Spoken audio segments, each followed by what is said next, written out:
6 గంటలకి వస్తామన్నారు. మీరు ఇప్పటి వరకు రాకపోయేసరికి దండాలు పడ్డానో తెలుసా? ఏం చేయమంటావు సంజ? ఈ రోజు మీటింగ్ కి మంత్రి కూడా వచ్చారు. ఆయన మాటలు ముగిసేసరికి ఈ టైం అయ్యింది.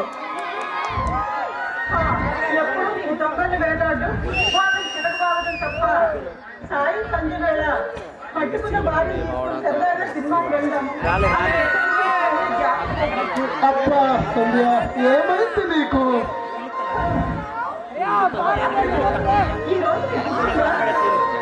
అవునా బంగారు, ఏంటి ఈ రోజు స్పెషల్?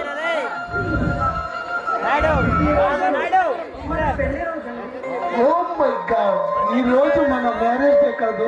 సారీ డియర్, మరిచిపోయాను. అనుక్షణం హంతకులను పట్టుకోవడం, తప్ప ఇంకేం కాదు. అలా మాట్లాడక సంజ, నేను ఒక బాధ్యత గల పోలీసు ఆఫీసర్ని. అలాగే ప్రభుత్వం నాపై ఒక బాధ్యత అప్పగించారు. ఎన్నో సంవత్సరాలుగా అటు ప్రభుత్వం ఇటు ప్రజలను కొల్లగొడుతూ ఎన్నో అక్రమాలు హత్యలు చేస్తున్న ఆ రఘునాథ్ గారిని ప్రాణాలతో ప్రభుత్వానికి అప్పచెప్పాలని నాపై బాధ్యత వేశారు.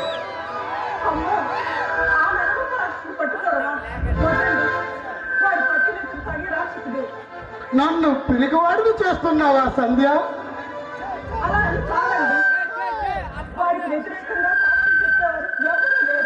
సాక్ష్యాలు నేను సంపాదిస్తాను. నేను ఈ స్థితికి వచ్చిందా ఇలాంటి బడారవుడైన అంతకులను వెంటాట ఆడుకోవడానికి. నన్ను చేయగల కాలమును నేను ఆఫ్టర్ ఈ బచ్చాగాళ్ళని ఎదుర్కోవడం నాకు పెద్ద లెక్కే కాదు సంధ్య. అది కాదండి, నా ఉద్దేశం అది కాదు.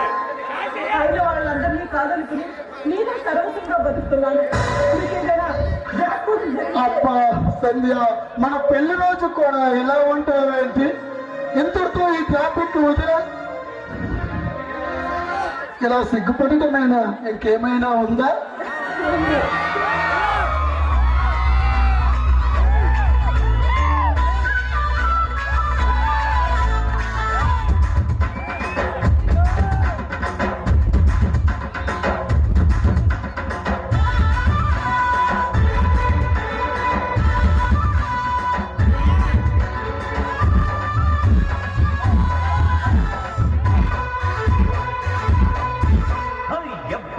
వాళ్ళు కళ్ళు దొడ్డు పిస్తోలు గుళ్ళు